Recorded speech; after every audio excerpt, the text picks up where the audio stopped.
My fiancé made fun of my career at her office party. I broke off the engagement right in front of everyone. I'm 31, male, and I work as a mechanic. It's not a glamorous job, but I'm proud of what I do. I grew up watching my dad fix cars in our garage, and it sparked something in me. I went to trade school, got certified, and now I run my own small shop. It's honest work, and it pays the bills. Most importantly, I love it. That's why what my fiancé, well, ex-fiancé now, did at her office party hit me so hard. My ex, who I'll call F, is the opposite of me in a lot of ways. She's polished, works in corporate marketing, and has always been surrounded by people who value appearances above all else. Despite our differences, I thought we had something special. She used to tell me how much she admired my work ethic and how she loved that I followed my passion, or at least that's what I thought she felt. This all started at F's company holiday party a few weeks ago. She was excited about it, saying it would be a chance for me to meet her colleagues and see her world. I was a little nervous. I'm not exactly comfortable in suits and fancy settings, but I wanted to support her, so I agreed to go. When we arrived, the event was exactly what I expected: sleek, high-end, and filled with people who looked like they'd stepped out of a fashion magazine. F blended right in, laughing and chatting with her coworkers. I, on the other hand, felt like an outsider, but I told myself it didn't matter. I was there for her, not for them. Things started going south about an hour into the party. F was introducing me to a group of her colleagues when one of them, a guy who looked like he'd been born in a boardroom, asked me what I did for a living. I run a small auto repair shop, I said simply. Before the guy could respond, F jumped in. Isn't that cute? She said with a laugh. He's like a modern-day gree monkey. The group chuckled and I froze. Gree monkey, I repeated, glancing at her. She waved it off. Oh, come on. It's just a joke. Don't be so serious. The group quickly moved on, but I couldn't shake the comment. It wasn't just the words, it was the tone, the way she said it, like my job was some silly little hobby instead of a legitimate career. I brushed it off, telling myself I was overthinking it, but deep down, it stung. The final blow came later that evening during a toast. F stood up in front of everyone, glass in hand, and started thanking her team for their hard work. Then, out of nowhere, she shifted the focus to me and said, "A special thanks to my fiancé." She smiled. He's not exactly a corporate guy, but he's great with his hands. If anyone's car breaks down, you know who to call. The room erupted in laughter. I felt my face heat up as dozens of eyes turned toward me, their smiles tinged with condescension. F was beaming, clearly pleased with herself, while I sat there humiliated. As the laughter died down, I locked eyes with F, silently asking her why she didn't seem to notice my discomfort, or worse, she didn't care. She was too busy soaking in the attention, clearly proud of her little joke. I excused myself from the table and stepped outside to clear my head. The cool night air was a welcome relief, but my thoughts were anything but calm. I replayed her words over and over, the laughter echoing in my mind. This wasn't just a one-off comment, it was a pattern. She had reduced my career, my passion, to a punchline, and the worst part, she had done it in front of people who barely knew me. A few minutes later, F came outside, still holding her wine glass. "There you are," she said, her tone light. "Why'd you run off?" I turned to her, trying to keep my voice steady. "Do you have any idea how embarrassing that was?" She blinked, clearly taken aback. "What are you talking about, the toast?" I said, my frustration bubbling to the surface. "You made me sound like some kind of handyman you keep around for convenience." She laughed like it was no big deal. "Oh, come on. It was just a joke. Everyone loved it." "I didn't," I said firmly. "And it's not the first time you've done this.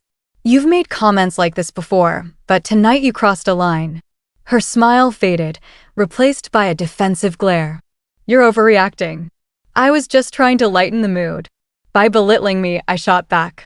"You say you respect what I do, but your actions say otherwise. Do you even realize how condescending you sounded?" She crossed her arms. "You're being dramatic. If you can't handle a little teasing, maybe you're the one with the problem." That was it, the mask had slipped. This wasn't just a misunderstanding, it was a fundamental difference in how she saw me and how I saw myself. I'd always tried to support her career, but she couldn't or wouldn't do the same for me. I took a deep breath, knowing what I had to say next. I can't do this anymore. Her eyes widened. What are you talking about? This relationship, I said, my voice steady, it's over. She laughed nervously. You can't be serious. Over a joke? You're really going to throw everything away because of one comment? It's not just one comment, I replied. It's how you see me, how you've always seen me. You don't respect what I do, and I can't spend my life with someone who looks down on me. She stared at me, her expression shifting from disbelief to anger. You're being ridiculous, she snapped. You think you're so special because you fix cars?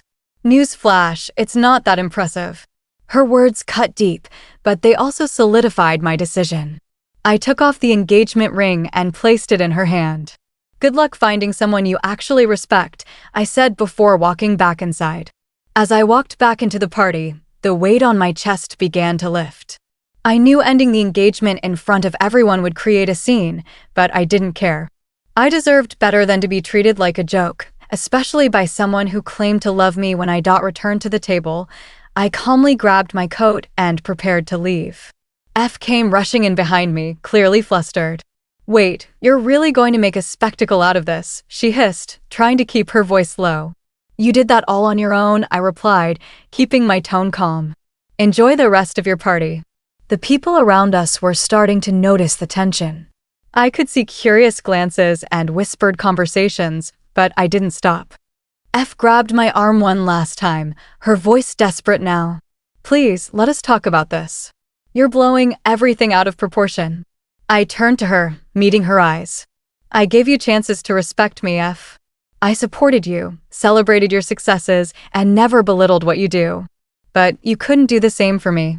This isn't something I can talk out. It's who you are. With that, I walked out of the party, leaving her standing there with the engagement ring still in her hand. The drive home was quiet, my emotions a mix of relief and lingering frustration.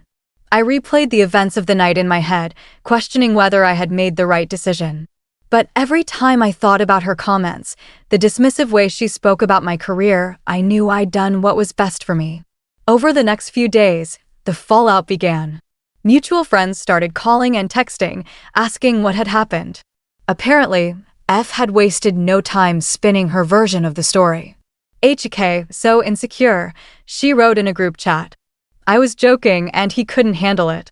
Who ends an engagement over a toast? I chose not to engage. The people who mattered knew the truth, and I wasn't about to stoop to her level. But when one friend sent me screenshots of her venting on social media, I realized she wasn't going to stop. She painted me as controlling and overly sensitive, claiming she dodged a bullet. That's when I decided it was time to take control of the narrative. I reached out to the people who had been at the party, friends, colleagues, even acquaintances, and calmly explained my side of the story. I told them about the constant belittling, the lack of respect, and how the party was just the final straw. Most of them were understanding, and some even apologized for laughing at the toast. One coworker of hers privately messaged me, saying, I never liked how she talked about you. She made it sound like she was settling for less. It stung, but it also validated my decision. Had never truly valued me or my work, and I wasn't going to let her continue to define the narrative. My decision to end the engagement sent ripples through our social circles, but I stayed firm. Continued her attempts to paint me as the villain, but her behavior at the party and the stories others shared about her behind closed doors began to catch up with her. One particularly satisfying moment came when a mutual friend who had been on the fence messaged me. I talked to someone at her office, they wrote. She brags about how she settled for you because she thought you'd be easy to control. Sounds like you dodged a bullet. Dodged a bullet indeed. The ultimate moment of closure came when I got a call from her boss.